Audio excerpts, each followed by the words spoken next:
I got so much motherfucking design on right now. Break it down, bring it back, make it clap. I got 3 old thoughts, new block, where that day, bitches on my line. Assalamualaikum warahmatullahi wabarakatuh. Perkenalkan, saya Mariana Natiningrum dengan NIM 1215033238899, mahasiswa program studi Sistem Informasi Fakultas Sains dan Teknologi Universitas Islam Negeri Sultan Syarif Katsina. Setelah di kesempatan kali ini saya akan memaparkan materi tentang perancangan arsitektur enterprise di Toko Tunas Karya menggunakan TOGAF ADM. Yang pertama adalah latar belakang. Toko Tunas Karya melayani segala penjualan dan pembelian dengan skala kecil hingga skala besar. Nah, toko tunas karya adalah toko yang bergerak di bidang kebutuhan pokok serba ada. Toko tunas karya biasanya menyuplai barang yang dibutuhkan perseorangan. Dalam menjalankan usahanya, barang yang dibutuhkan toko tunas karya ini masih melakukan penginputan penjualan, stok barang, penginputan kondisi stok barang, pengajian karyawan, pembayaran ke agen dan lainnya. Masih dilakukan secara manual dan belum terintegrasi dalam suatu sistem. Nah, metode ADM membuat perancangan arsitektur tertentu untuk memenuhi kebutuhan bisnis dan diharapkan dapat menciptakan rancangan yang dapat digunakan untuk membuat sistem baru yang dapat membantu dalam proses bisnis. Lalu ada pengertian TOGAF. Nah, TOGAF merupakan sebuah framework yang memberikan pendekatan komprehensif untuk melakukan pengembangan prinsip arsitektur. Organisasi dengan metode secara detail dalam proses implementasinya. TOGAF menghasilkan metode yang akurat untuk merancangkan, membangun, mengelola, mengimplementasikan AE dan sistem yang disebut sistem informasi yang dikenal dengan arsitektur development method. Nah, untuk zaman yang modern sekarang, kita selalu membutuhkan teknologi informasi untuk setiap aktivitas kita. Oleh karena itu, kemajuan teknologi semakin besar karena banyaknya orang ataupun perusahaan yang memanfaatkan teknologi informasi sesuai dengan kebutuhan mereka. Karena melalui pemanfaatan teknologi informasi, kegiatan yang dikerjakan menjadi lebih sederhana, cepat, akurat, dan tentunya lebih efisien. Lalu ada metode perancangan AE atau EA. Yang pertama itu ada fase preliminary.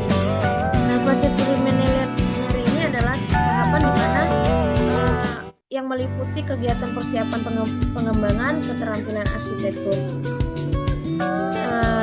Lalu kustomisasi TOGAF dan definisi prinsip arsitektur. Yang kedua ada visi arsitektur. Tahapan ini menggambarkan identifikasi kebutuhan pembukuan yang diilustrasikan dalam organisasi. Batasan ruang lingkup struktur perusahaan, mengenali stakeholder dan penggambaran keadaan saat ini. Dan sasaran visi arsitektur yang dicita-citakan sebagai awal peningkatan arsitektur. Lalu, arsitektur bisnis. Arsitektur bisnis ini merupakan salah satu metode yang ada di dalam arsitektur TOGAF ADM yang menggambarkan desain bisnis perusahaan dan kebutuhan perusahaan. Lalu ada arsitektur sistem informasi. Selanjutnya, ada perancangan sistem informasi. Nah, tahap ini membahas analisis serta perancangan sistem informasi dari arsitektur enterprise tersebut.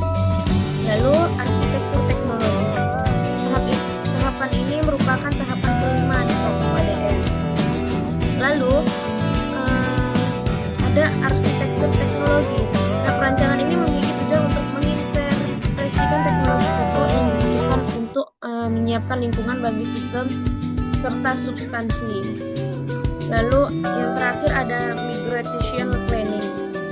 Tahap ini adalah penyusunan implementasi sistem dengan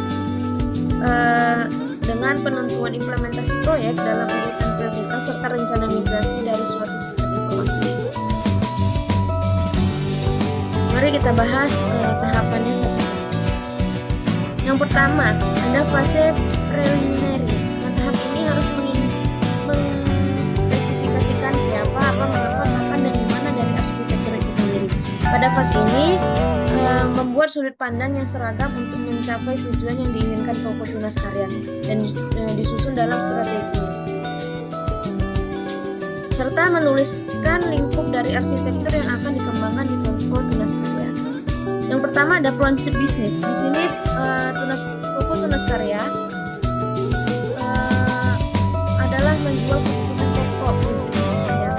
Lalu prinsip aplikasinya harus memudahkan pengguna untuk digunakan oleh orang-orang awam seperti admin ataupun karyawan. Lalu prinsip data dikelola dengan baik dan memastikan bahwa data yang tersedia atau akurasi dan persiapan dapat diakses kapan dan dimanapun ketika diperlukan. Lalu prinsip teknologi yang mana menggunakan perangkat lunak dan perangkat kelas yang sesuai dengan keperluan untuk melakukan pengembangan infrastruktur teknologi dan mendukung kegiatan komersial perusahaan dan mampu mengintegrasikan kegiatan komersial. Selanjutnya ada arsitektur fisik. Tujuan di toko tunas karya ini adalah kepuasan pelanggan. Misi toko tunas karya adalah memberikan kepuasan pelanggan saat melakukan transaksi di toko tunas karya dan memetakan fungsi bisnis pada primary activity serta support activity pada toko tunas karya. Lalu arsitektur bisnis yang dilakukan pada toko tunas karya ini adalah memberikan pelayanan yang memudahkan pelanggan dalam melakukan transaksi jual beli di toko tunas karya. Sedangkan objektifnya dengan meningkatkan akses pelanggan terhadap layanan toko tunas karya. Lalu recruitment-nya adalah kemudahan akses pelanggan dalam melakukan transaksi di toko tunas karya. Lalu arsitektur sistem informasi. Fase ini menganalisis bagaimana membangun arsitektur sistem informasi yang akan digunakan pada toko tunas karya. Nah, pada arsitektur aplikasi diperlukan pengelolaan data dan aktivitas pendukung di toko tunas karya tersebut, serta melakukan perencanaan arsitektur aplikasi. Sedangkan pada arsitektur data, semua komponen data yang akan digunakan oleh aplikasi untuk menghasilkan informasi yang diperlukan untuk toko tunas karya diidentifikasi. Kedua domain tersebut akan menggambarkan semua kebutuhan aplikasi yang akan mendukung semua aktivitas bisnis dalam arsitektur bisnis. Lalu arsitektur teknologi. Tahapan ini menggambarkan struktur yang dibutuhkan pada toko tunas karya untuk mendukung operasional aplikasi yang telah dimodelkan pada arsitektur aplikasi. Nah, terdapat perancangan infrastruktur viewpoint yang akan digunakan pada toko tunas karya, di mana sebelumnya masih berjalan secara manual tanpa berkomputerisasi. Untuk melakukan komunikasi dengan agen menggunakan lokal area network atau WAN. Toko tunas karya dapat melakukan komunikasi dengan agen atau distributor untuk melakukan transaksi. Nah, selanjutnya ada kondisi yang diinginkan dari toko tunas karya. Yang pertama ada yakni migration planning, merencanakan dan mempersiapkan migrasi untuk mengimplementasikan arsitektur aplikasi yang baru yang dibangun pada tahapan sebelumnya. Tahap ini dibuat roadmap implementasi berdasarkan analisis McFarlane Strategy Board, yaitu pemetaan aplikasi pada sistem informasi berdasarkan kontribusi terhadap organisasi. Dapat kita lihat pada tabel di sebelah.